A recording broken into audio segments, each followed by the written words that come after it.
Bonjour le grand maître. Euh, Oui, Bonjour, monsieur Leclerc, comment vous allez? je vais excellemment bien vous-même. Ben, ça va, par la grâce de Dieu, Dieu se merci. maintient. Et la Côte d'Ivoire, comment vont les choses? Oh, la Côte d'Ivoire, tout va bien. Avec Alassane Draman Ouattara, tout va Dieu, bien. Dieu merci. Donc, Mhm. merci infiniment à vous d'être des nôtres en ce jour. Et c'est véritablement un Mhm. plaisir pour nous. Et merci pour les efforts aussi que vous faites pour éclairer les consciences. Et vraiment, infiniment merci à vous. D'accord, merci à vous aussi. Je Je vous en salue prie. tous ceux qui sont présents sur la plateforme. Mhm. Je salue Mère Blanc. Aujourd'hui, je veux dire, c'est une note d'humour que je veux apporter à votre plateforme. Il n'y a pas de problème. Alors, ce matin, quand je venais au bureau, je me suis mis à aller tout seul dans la voiture. Et mon fils me demande, parce qu'il passe le BPC cette année, il me demande, mais papa, pourquoi tu ris? Je dis, non, je vais t'expliquer pourquoi je ris. Je dis, tu n'étais pas encore né. Euh, Sous Houphouët-Boigny, on parlait du vent du multipartisme.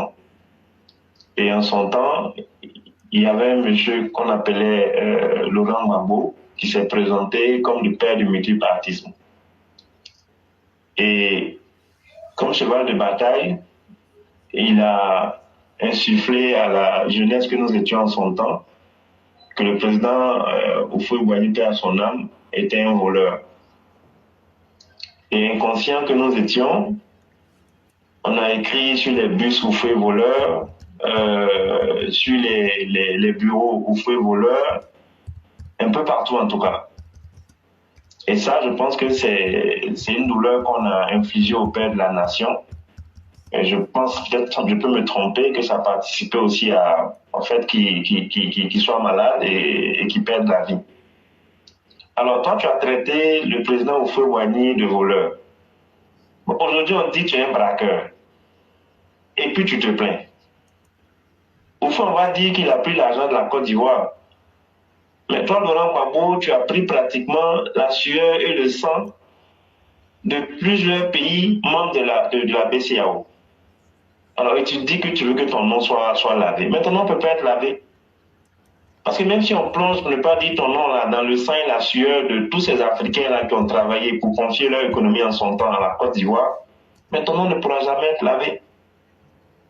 Alors, donc, toi, tu traites au fouet de voleur, mais toi, on te traite de braqueur et puis ça te fait mal. Non, ça ne va pas te faire mal. Donc, les gars, là, vous ne devez pas avoir mal. Parce que Laurent Gbagbo, c'est un braqueur. Et il n'a pas braqué, ne pas dire une seule BCAO. Il a braqué la BCAO de Dakar, la BCAO du Mali, la BCAO de tous ces pays-là qui ont confié pour ne pas y leur gain à la Côte d'Ivoire. Alors, acceptez qu'on vous dise que Laurent Gbagbo, c'est un braqueur. Et pour moi, il sera toujours un braqueur. Donc, le nom qu'il veut laver, là, il ne pourra pas laver ce nom-là parce que c'est le sang et la sueur de plusieurs Africains qui ont travaillé âprement, qui ont travaillé durement pour confier cet argent à préparer à la Côte d'Ivoire. Donc, accepter que Laurent Gbagbo est un braqueur et puis on va avancer. Voilà un peu la petite actuation que je voulais faire cet après-midi. Ok. Mais si on dit les braqueurs, là, ça fait quoi? Est-ce qu'il n'a pas volé? Est-ce que ça ne s'est pas passé devant nous tous? Est-ce que son ami, son chien de compagnie, Katina Kone, ne reconnaît pas le braquage qu'ils ont eu à faire? Est-ce que Katina n'a pas volé 300 milliards qu'il a pris pour aller cacher au Ghana et dans d'autres pays? Est-ce que l'argent du braquage, lui-même Laurent Gbagbo, n'a pas pris pour aller cacher dans la banque d'investissement de l'Angola et puis en Afrique du Sud?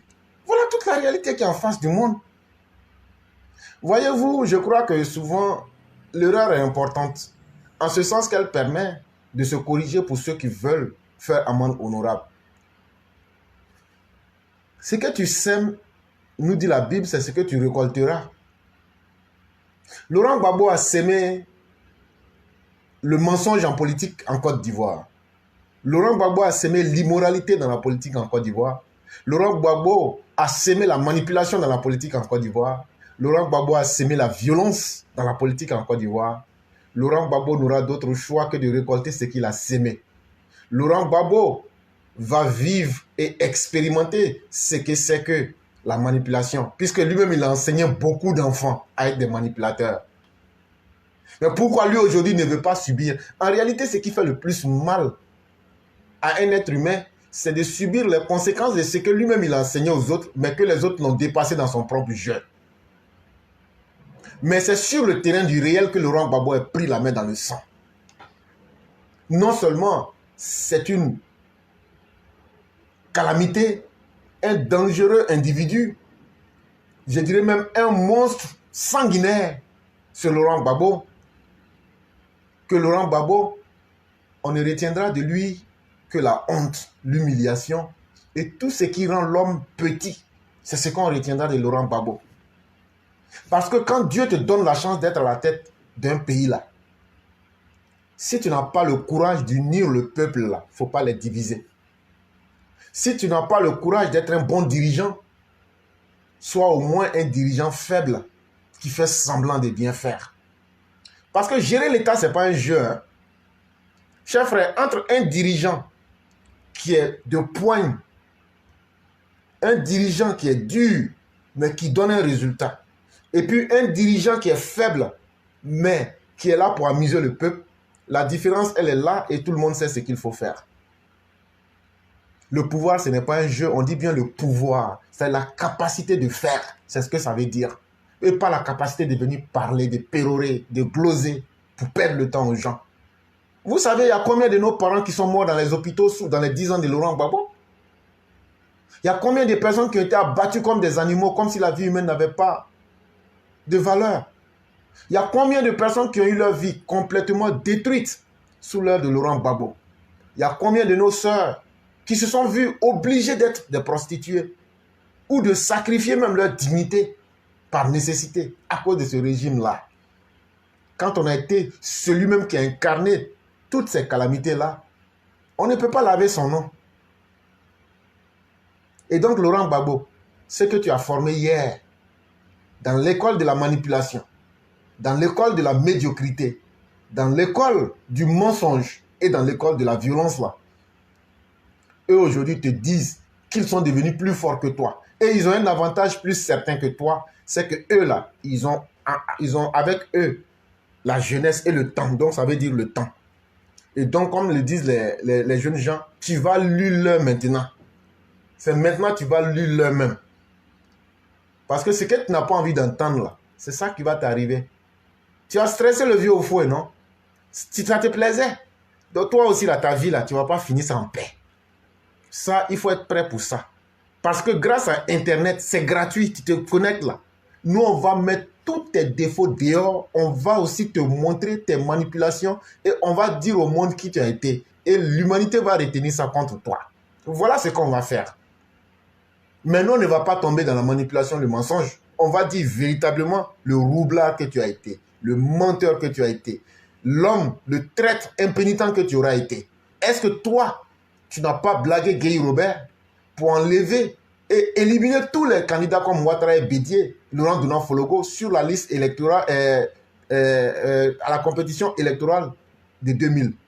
Tu l'as fait et tu as été signé un pacte avec Guy Robert sous les auspices de M. Agré, alors chef de l'église catholique en Côte d'Ivoire, pour les éliminer sous le prétexte que toi tu vas être Premier ministre de Guy Robert et puis le pouvoir va revenir aux gens de l'Ouest. Voilà le deal qui était là. Ayant donc été incapable de respecter son deal, tu t'es proclamé président avant même la proclamation des résultats en 2020. Les vidéos sont là. Nous ne parlons pas pour parler. Nous parlons pour rappeler ce que tu as été. Tu as été un homme à problème. Tu as été un homme. Même au paradis, toi, tu as la capacité de créer le désordre dans le paradis. Mais à un certain moment là, on doit te contrer. On doit te dire ce que tu es. C'est très difficile. Parce que la vérité même, c'est ce que quelqu'un même ne veut pas que les autres sachent de lui. Ce que tu ne veux pas que les autres sachent de toi là, c'est ça qui est la vérité d'un homme. Et toi, ta vérité là, c'est que les gens aujourd'hui, grâce à Internet, en images, en vidéo, en parole, on arrive aujourd'hui à te montrer à toi et à tes militants que vous êtes des n'importe qui. Et la Côte d'Ivoire a eu ce malheur historique d'être dirigée par des n'importe qui. Aujourd'hui, les Ivoiriens le regrettent amèrement. Et si c'était à refaire, je crois que les Ivoiriens ne seraient plus prêt à refaire cette aventure-là avec vous. Voilà ce que nous retenons de vous et voilà ce que vous avez été. Et personne ne pourra vous faire laver cette image-là parce qu'elle est déjà là et elle restera à vie. Et donc, grand maître, vous ne vous êtes pas trompé, vous avez bien vu et vous avez bien dit. C'est ce que j'allais ajouter. D'accord, merci beaucoup. Je vous en prie. Et puis, je reste sur le direct. Il n'y a pas de problème. Merci beaucoup. Okay. Merci infiniment. Ok. Donc, vous passez une excellente soirée. Merci beaucoup. Merci. Merci. Merci infiniment.